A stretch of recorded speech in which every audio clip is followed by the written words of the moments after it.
7वां अध्याय। अश्वत्थामा द्वारा द्रौपदी के पुत्रों का मारा जाना और अर्जुन के द्वारा अश्वत्थामा का मान मर्दन। श्री शौनक जी ने पूछा, सूत जी, सर्वज्ञ एवं सर्वशक्तिमान व्यास भगवान ने नारद जी का अभिप्राय सुन लिया, फिर उनके चले जाने पर उन्होंने क्या किया?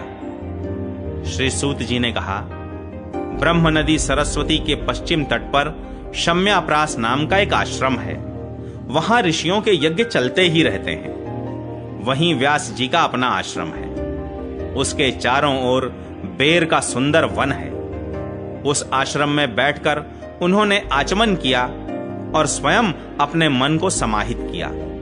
उन्होंने भक्ति योग के द्वारा अपने मन को पूर्णतया एकाग्र और निर्मल करके आदि पुरुष परमात्मा और उनके आश्रय से रहने वाली माया को देखा। इसी माया से मोहित होकर यह जीव तीनों गुणों से अतीत होने पर भी अपने को त्रिगुणात्मक मान लेता है और इस मान्यता के कारण होने वाले अनर्थों को भोगता है। इन अनर्थों की शांति का साक्षात साधन है केवल भगवान का भक्ति योग, परंतु संसार के लोग इस बात को नहीं जानते। यही समझकर उन्होंने इस परमहंसों की संहिता श्रीमद् भागवत की रचना की।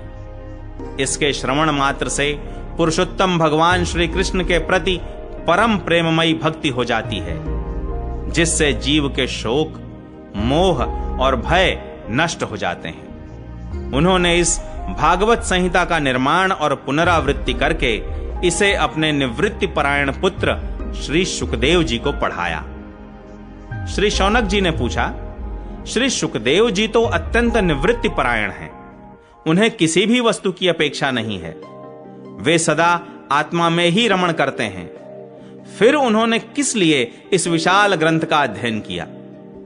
श्री सूत जी ने कहा, जो लोग ज्ञानी हैं, जिनकी अविद्या की गांठ खुल गई है और जो सदा आत्मा में ही रमण करने वाले हैं, वे भी भगवान की हेतु रहित भक्ति किया करते हैं, क्योंकि भगवान के गुण ही ऐसे मधुर हैं जो सबको अपनी ओर खींच लेते हैं। फिर श्री सुखदेव जी तो भगवान के भक्तों के अत्यंत प्रिय और स्वयं भगवान वेदव्यास के पुत्र हैं।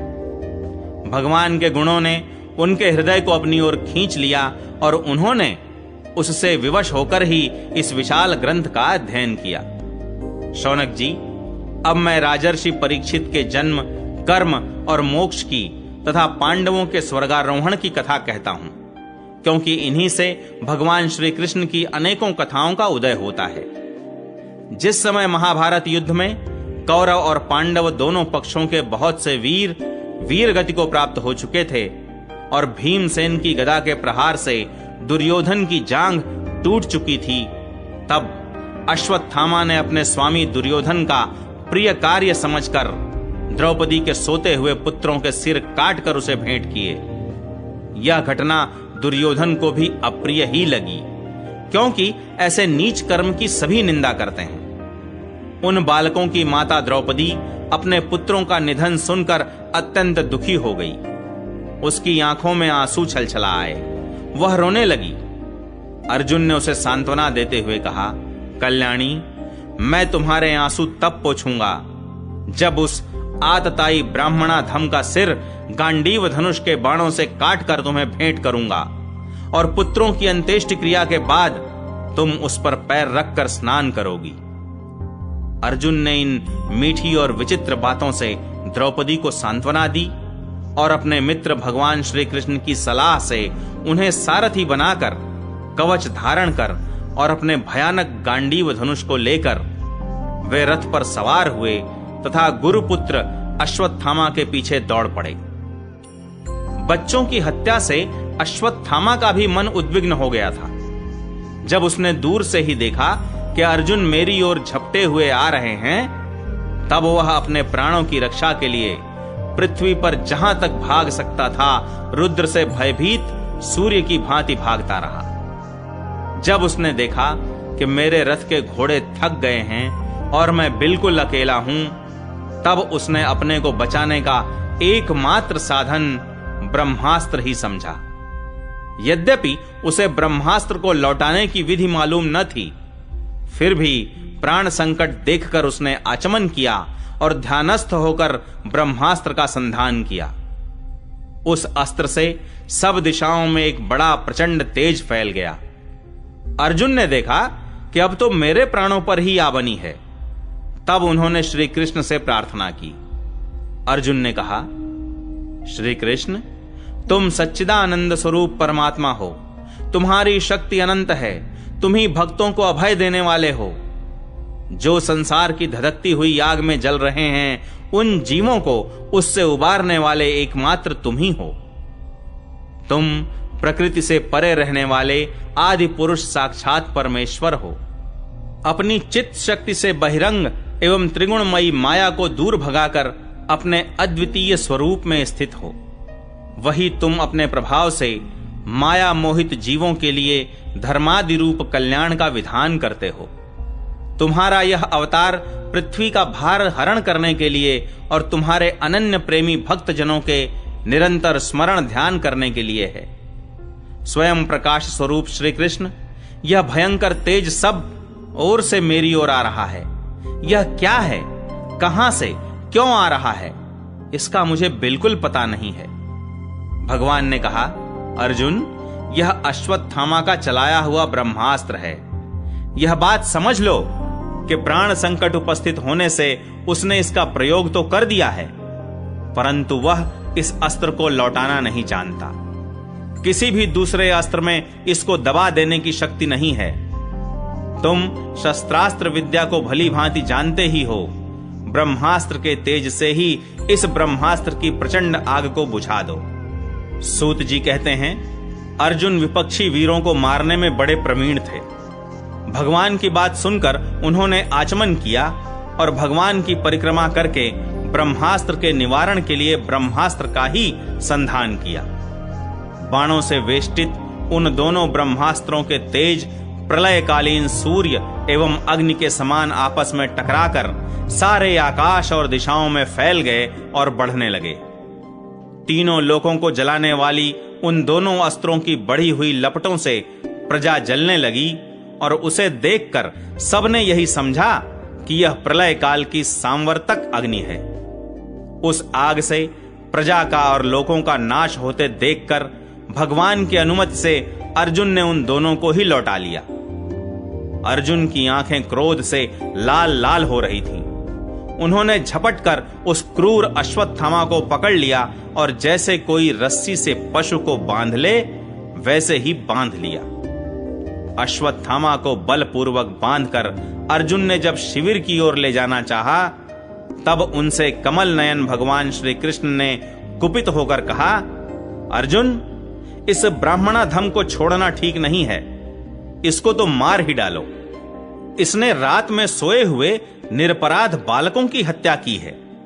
धर्मवेत्ता पुरुष असावधान, मतवाले, पागल, सोए हुए बालक, स्त्री, विवेक ज्ञान शून्य, शरणागत, रथहीन और भयभीत शत्रु को कभी नहीं मारते, परंतु जो दुष्ट और क्रूर पुरुष दूसरों को मारकर अपने प्राणों का पोषण करता है, उसका तो वध ही उसके लिए कल्याणकारी है, क्योंकि वैसी आदत को लेकर यदि वह जीता है तो और भी पाप करता है और उन पापों के कारण नरकगामी होता है। फिर मेरे सामने ही तुमने द्रौपदी से प्रतिज्ञा की थी कि मानवती, जिसने तुम्हारे पुत्रों का वध किया है, उसका सिर मैं उतार लाऊंगा।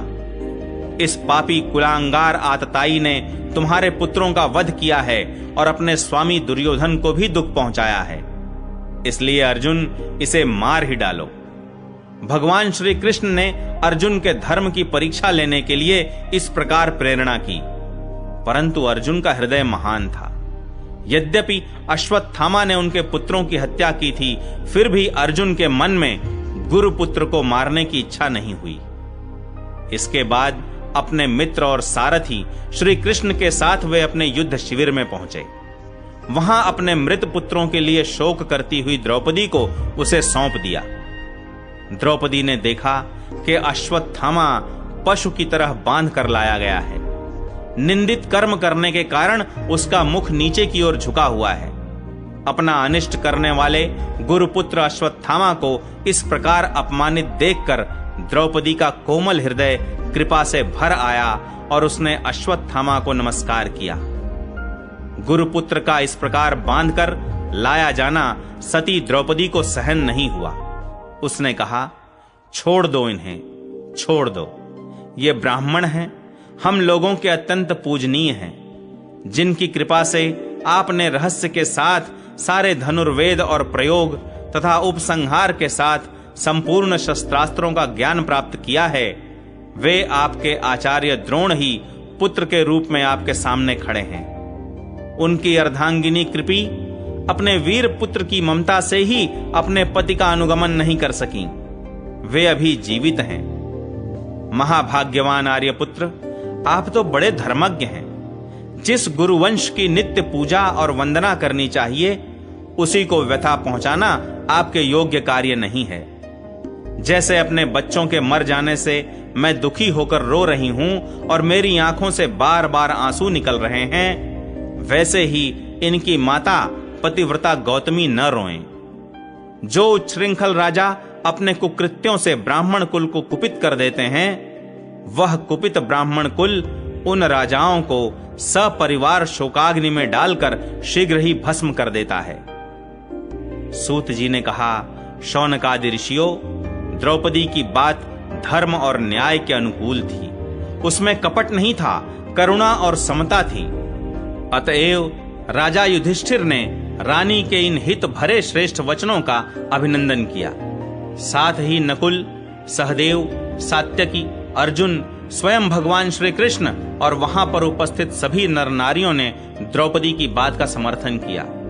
उस समय क्रोधित होकर भीमसेन ने कहा, जिसने सोते हुए बच्चों को न अपने लिए और न अपने स्वामी के लिए बल्कि व्यर्थ ही मार डाला, उसका तो वध ही उत्तम है।